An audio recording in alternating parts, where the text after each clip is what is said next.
All right, welcome back to the KnivesFAST channel. Today, guys, we have a review that I've been waiting to do for a little while now. This is the Toor Merchant 2.0 from Toor Knives.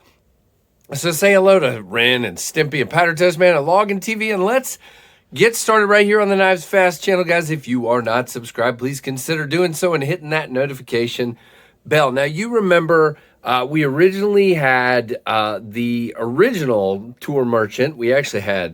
I actually had two of them in here. There was a first edition, and as you can see, very thick, kind of their first shot at making a folding knife. The clip was down here, and it wasn't deep carry. There were some other issues. There was lock stick on the first one, and then the second one they sent, which was kind of a tweak to the lock bar. You can see a little bit different, but tweak to the lock bar, and then the lock would actually fail. So, they kind of are working through some issues. Well, they listened to everybody. There was lots of communication from the community, and they came back with the 2.0. Now, it comes in this really cool, I'm almost dropping it, magnetic box with the cutout for the knife and the cloth and the warranty information. And it tells you it is the Merchant 2.0 S. S is the drop point, and then T is the Tanto bronze. All right, so that's what we've got there. Their boxes are always so cool. So we have the bronze version of the drop point. These are very reminiscent of, like a Chris Reeve or something like that, in the design of them. But it's their own take. You do have kind of this Strider-esque back here. Really cool. You have some jimping on the back here. You do now have a deep carry clip. And guys, if you can't see, you can now. The scales are significantly thinner on the 2.0. So it feels so good in the hand. So right off the bat, two really big differences is the fact that we have this deep carry clip, not quite all the way to the butt, but really, really close. And we have much thinner scales, really, really much thinner. And they kind of rearranged everything a little bit there too for support of the knife. So definitely a little bit different design. Now, blade-wise, it looks pretty much the same. Now, I will say this one came pretty sharp. These original ones weren't very sharp out of the box. I did need to strop this one as the edge was a little thick, I would say. But I don't worry a ton about that, guys. I mean, I would like to have a knife razor sharp out of the box, but it's kind of our job as consumers, in my opinion, to put the edge we want on our knives, and that's just me. It doesn't bother me greatly. The rest of this is really well done. Now, you will remember in my unboxing, there was still one issue, and unfortunately, it still exists. It doesn't take this one away, though. I will tell you the ergonomics of this, now that they've shrunk the handles, is just wonderful. Now, one thing they did do, and, some of them might like it and some might not. A little nitpick here for me. You'll see on the original, this jimping, I don't know. It was, you know what? It might be the same, actually. I was going to say, you know what? It is the same. Maybe I just didn't notice it as much. I don't know.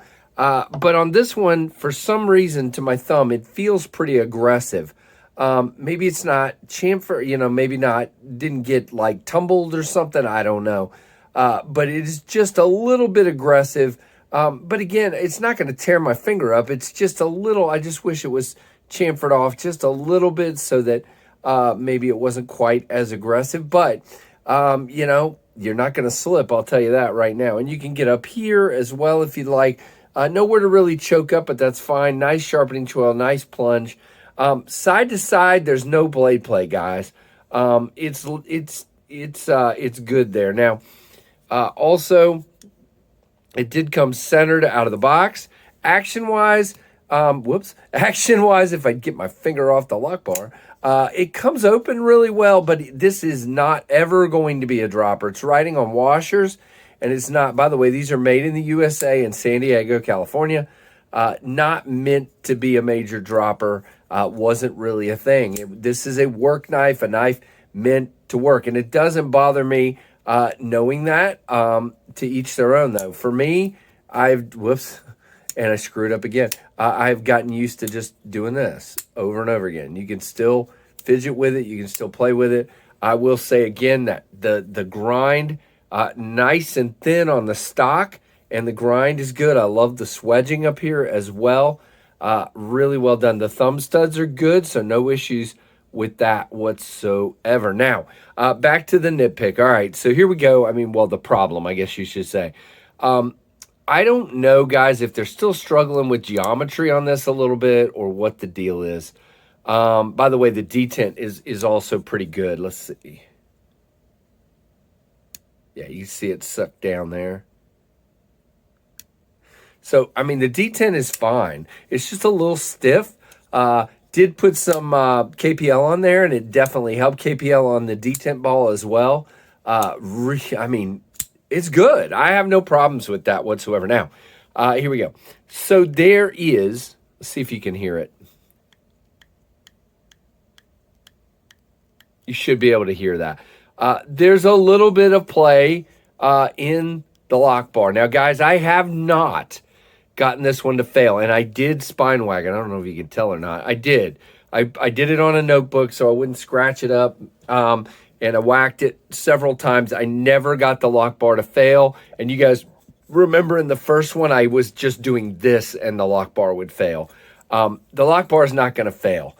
If you grip it like you're gripping a knife and you're using it, you're putting pressure on that lock bar, and it is not going to come open. It's just not happening.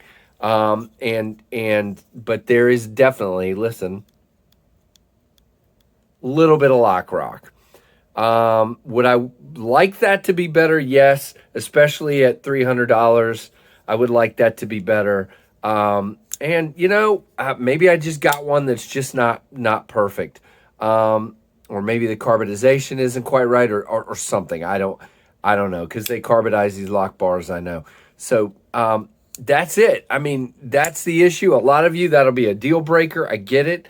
I know Toor is working hard to get past all these issues, and I bet as much of an improvement as they made from the first version to this one, I bet they will have that fixed by the next knife they come out with. I bet very, very much so that they will have that fixed. And they're so close now, it's not even funny. So really well done. I'm digging it. I have carried this one quite a bit. You can see that coating, that bronze coating. I have snail trailed it a little bit there. You know, it's just from using your knives. It is the way it is. So there you go, guys. The Toor Merchant 2.0 from Toor Knives, San Diego, California, made in the USA.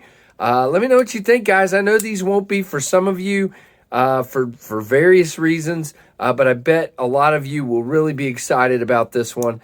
Give me, your feedback. Let me know. Little tag on here. I realized I forgot to give any specs. Man, sometimes I just get in a hurry and I forget because I'm looking at the clock here. So it's an 8-inch knife. The blade length is a 3.75. Let's open this up so you can see it. There you go. The blade length is 3.75. The handle length is 4.25. And by the way, I do have a little bit left over on that handle. Really nice grip. No problems whatsoever in that regard. The blade thickness is 0.125. Perfect, man. I mean, I love that. Overall thickness is 0.4. 3.6 ounces. The Rockwell hardness is 59 to 61. And this is made of CPM S35 and 6AL4V titanium with Torx 8 screws all the way around. So there you go, guys. So please let me know what you think of this one. Give me your comments, let's see what you think. Give me a thumbs up, and hopefully you're subscribed. And if you're not, please consider doing so. And thanks for watching the Knives Fast channel.